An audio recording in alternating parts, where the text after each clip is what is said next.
हमें हमारा एडमिन दिखा रहता है जो कि वहाँ जेल में बैठा हुआ था और तब उसके पास हमारा डॉक्टर आया था इवान। तो तब उसको देखता है और वो हमारी हीरोइन को ढूंढ रहा था लेकिन वो तो आई नहीं थी क्योंकि वो बीमार थी। तो तब इवान कहता है मुझे तुम्हारी इंजरीज को देख लेने दो। तो वो कहता है मैं अच्छे मूड में नहीं हूँ। तो वो कहता है फिर भी सर मैं सिर्फ आपको ट्रीट करने की कोशिश कर रहा हूँ। लेकिन तब इवान उसको देखता है तो उसने खाना भी पूरी तरह से खत्म भी नहीं किया था, बस थोड़ा सा खाया था। वो सोचता है ये खा भी नहीं रहा और तब वो उसकी चोट को देखता है तो वहां पे जंजीरें अभी तक बंधी हुई थी। तो वो उसे कहता है मुझे एक बार देखने दो। तो तब वो वाउंड बिल्कुल भी हील नहीं हुआ था। तो तब एडविन सोचता है फ्यूचर में एलिस ने कहा था अगर मैं बीमार ना रहा तो मैं और ज्यादा ब्यूटीफुल हो जाऊंगा। तो तब उसकी पट्टी खोलता है तो हमारा हीरो कहता है ये अभी तक हील नहीं हुआ। वो कहता है नहीं मुझे लगता है इसमें 1 महीना और लग जाएगा। तो तब वो अपनी हीलिंग एबिलिटी उस पर यूज करने लगता है। लेकिन वो सोचता है मैंने लेडी एलिस से बात की थी और मुझे पता चला कि मास्टर की सिम्टम्स ये नॉर्मल नहीं है। और तब मुझे पता चला कि उनके वाउंड्स भी पहले से ज्यादा हो गए हैं। ये फिजिकल फिनोमेना है जिसकी वजह से उनके अंदर जो कर्स है वही उनको हील नहीं होने दे रहा और इसी वजह से वो ट्रेजिक कर्स के अंडर है। तो तभी एडमिन कहता है एलिस कब आने वाली है। तो उसको देखता है तो वो घूर के इवान को देखी जा रहा था। तो इवान कहता है वेल आपकी रिकवरी ऑलमोस्ट कंप्लीट हो गई है और अब वो पहले से ज्यादा यहाँ पर नहीं आने वाली क्योंकि यहाँ की एयर बहुत ज्यादा डेंजरस है उनके लिए। तो एडविन बिल्कुल खामोश था। तो तभी वो सोचता है एलिस पता नहीं तुम मुझे कब मिलोगी। और तब हमें किसी का ख्वाब दिखा जाता है जहाँ पर हमारी एलिस वो जमीन पे गिरी हुई थी और उसके इर्द गिर्द ब्लड ही ब्लड था। और तब वो कहती है ये तो बहुत ज्यादा दर्द कर है। लेकिन तभी उसके इर्द गिर्द उसकी माँ की लाश भी थी। वो सोचती है आखिर यहाँ पर हुआ क्या। और तभी वहाँ पे एडविन खड़ा था तलवार लेकर और उसी ने उसको तलवार मारी थी। तो वो कहती है एडविन आखिर क्यों तुमने मेरे साथ ऐसा क्यों किया। तो एडविन कहता है तुम्हें रीजन जाननी है। ऑफ कोर्स रीजन तुम्हें पता है कि ये सब कुछ तुम्हारी वजह से हुआ था। तो तभी हमारी एलिस की आंख खुलती है। वो तो बहुत ज्यादा डर गई थी। वो कहती है ओ नो मैंने फिर से वही ख्वाब देखा। तो तभी उसके साथ मिकाइल वहां बैठा खेल रहा था। वो कहता है क्या हुआ एलिस तुमने तो मुझे डरा ही दिया था। तो तब वो एलिस के पास आता है। वो कहता है एलिस तुम ठीक तो हो ना। वो कहती है हाँ मैं ठीक हूँ बस मुझे एक डरावना ख्वाब आया था। और वो सोचती है ये तो एलिस के सिनेरियो में से एक और सिनेरियो था जब ओरिजिनल स्टोरी में उसकी डेथ हुई थी लेकिन आखिर मुझे अभी ये ख्वाब क्यों आना था।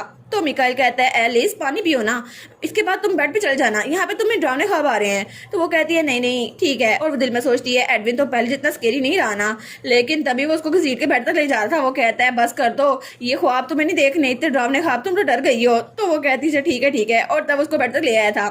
तो वो कहता है अगर तुम फिर से बीमार हो गई तो जल्दी करो ना लेट जाओ। वो कहती है नहीं नहीं अब तो मैं ठीक हूँ। तो वो कहता है नहीं इंसानों को फाइट बैक करने की जरूरत होती है और अगर तुम फिर से बीमार हो गई तो फिर से। तो वो सोचती है ये बच्चा आखिर मेरी बात क्यों नहीं मानता। वो कहता है मुझे देखो ना मैं कितना पावरफुल हूँ बचपन से मैं कभी कभी बीमार होता हूँ तुम्हारी तरह नहीं, तुम तो बहुत ज्यादा वीक हो। तो हमारी सोचती है क्योंकि तुम्हारे पास हीलिंग पावर है ना इसीलिए। तो तब उसको वहां पे लेटा ही देता है। वो कहते ठीक है अब मैं लेट जाती। तो तब मिकाइल कहता है लेकिन जो तूने ख्वाब देखा था क्या वो डरावना था। वो कहती है हाँ वो डरावना ख्वाब उसमें मैंने किसी ऐसे को देखा जिससे मैं मिलना चाहती हूँ। तो वो कहता है क्या कौन। तो वो कहती है एक दोस्त। तो वो कहता है अच्छा तुम्हारे दोस्त भी हैं। तो वो चिल्ला कहता है एक मिनट तुम्हारे मेरे अलावा भी दोस्त है। तो वो कहती है ऑफ कोर्स मेरे दोस्त हैं। तो वो कहता है लेकिन मुझे लगा था सिर्फ हम दोनों दोस्त हैं। तो वो कहती है तुम भी मेरे दोस्त हो एल लेकिन इसका ये मतलब नहीं है कि कोई और मेरा दोस्त नहीं हो सकता। वो कहता है अच्छा और तुम बोर हो रही होगी ना तो मैं तुम्हें कुछ पढ़ के सुना देता हूँ। वो कहती है सच में तुम मुझे पढ़ के सुनाओगे ये तो बड़ा अच्छा है। और वो उसको स्टोरी पढ़ के सुना रहा था। वो कहता है मरमेड तो बहुत ज्यादा खुश थी लेकिन उसने सोचा कि आखिर कौन ही फूल होगा जो बोलना चाहेगा, मैं तो पानी में तैरना चाहती हूँ। और किंगडम का फ्लैग वो सीक्रेट फ्लैग उसने उसको वापस ले लिया। तो हमारी सोचती है कि यार ये कौन सी कहानी पढ़ रहा है। तो वो कहती है एल तुमने ये बुक कहाँ से ली। वो कहता है ये तो तुम्हारी स्टडी रूम में थी ना। वो सोचती है मैंने तो उसको फेंक दिया था। लेकिन वो कहती है मिकाइल ये बुक्स ना पढ़ो ये बच्चों के लिए अच्छी नहीं है और अगर तुम इसको पढ़ोगे ना तो तुम अच्छे बच्चे नहीं रहोगे। तो तब वो कहता है अच्छा। तो तब दरवाजे पे जैसे होती है तो हमारी सोचती है नाइस टाइमिंग। वो कहती है आ जाओ प्लीज। और वहां पे उसकी मेड चाय लेकर आई थी। वो कहती है मेरी मेड आना कहाँ गई है। तो वो वाली मेड कहती है वेल उसको कोई पर्सनल काम था इसलिए वो चली गई है। और वहां पे केक और स्ट्रॉबेरीज और बाकी चीजें भी थी।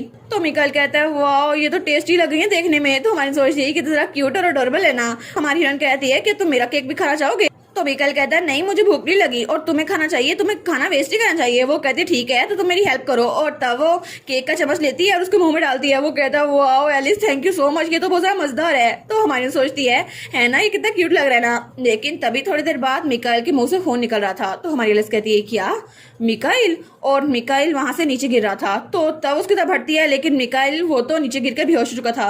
वो कहती है मिकाइल क्या हुआ तुम्हें, प्लीज उठो प्लीज क्या हो गया तुम्हें।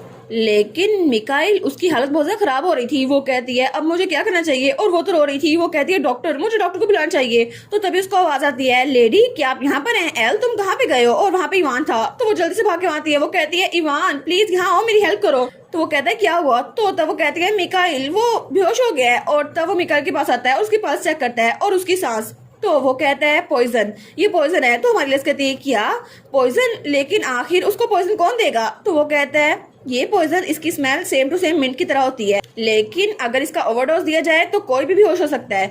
और हमारी सोचती है क्या मिकाइल मिकाइल मेरी वजह से ऐसा हुआ है ना? तो वो कहता है नहीं, आपकी वजह से नहीं, लेकिन कुछ स्पेशल रीजन की वजह से मिकाइल पॉइजन से रेजिस्टेंट है, तो उसको कोई फर्क नहीं पड़ेगा, बस थोड़ी देर के लिए वो बेहोश हुआ है, फिर ठीक हो जाएगा और आपको ये सोचने की जरूरत नहीं है। तो हमारी सोचती है केक, ये सारा कुछ उस केक की वजह से हुआ था। मैंने मिकाइल को अपना केक खिलाया और वो बेहोश हो गया।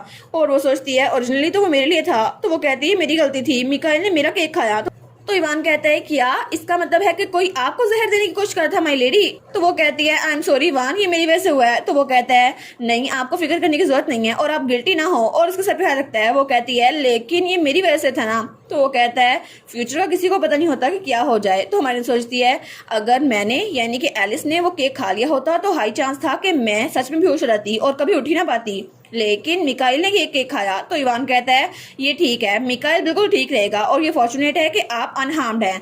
और तब वो मिकाइल को उठाता है। तो हमारी कहती है नहीं प्लीज बच जाओ। तो वो कहता है क्या आपको कुछ और कहना है? वो कहती है इस सब के पीछे मुझे पता है कौन है, मैं पहले से जानती हूँ सबके पीछे कौन है, तो मैं नहीं चाहती कि मिकाइल के लिए कोई और मसला हो, इसलिए मैं इसको छोड़ नहीं सकती। तो वो कहता है क्या?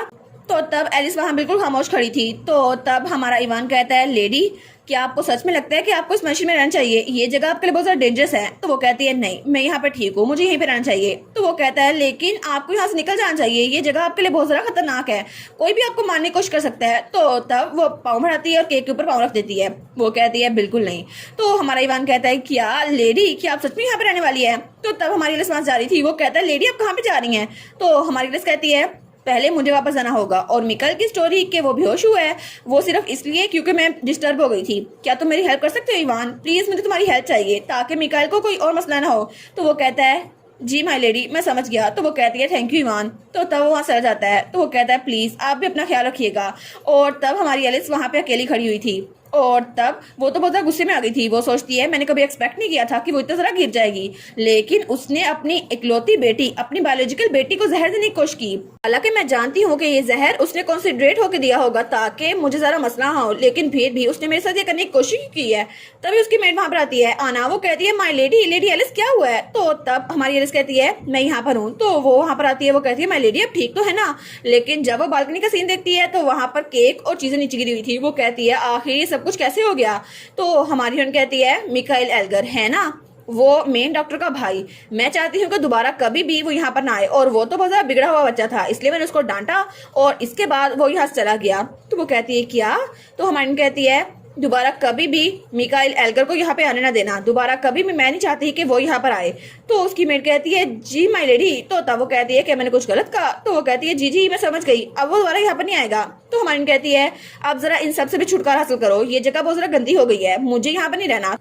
तो तब हमारी कहती है क्या तुम कुछ कहना चाहती हो? वो कहती है नहीं माय लेडी मैं अभी इसको साफ कर देती हूँ। और तब उसको साफ करना शुरू करती है। तो हमारी वहां पर देखती है और वो सोचती है ठीक है अब मुझे सबका खात्मा करना ही होगा ताकि मेरी मिकाइल और एडविन की जान बची रहे। और करीना वो मेरी बायोलॉजिकल मदर है, लेकिन फिर भी मुझे उसका भी कुछ ना कुछ इंतजाम करना ही होगा। और इसी के साथ ये वाला पार्ट यहीं पर ख़त्म। तो आप लोग बताइएगा आप लोग को ये पार्ट कैसा लगा, और वीडियो को लाइक और चैनल को सब्सक्राइब लाजमी कीजिएगा। बाकी वीडियोस का लिंक भी स्क्रीन पर नज़र आ रहा होगा तो काइंडली उनको भी चेकआउट कर ले। और thank you so much for watching my videos. Stay safe, bye bye.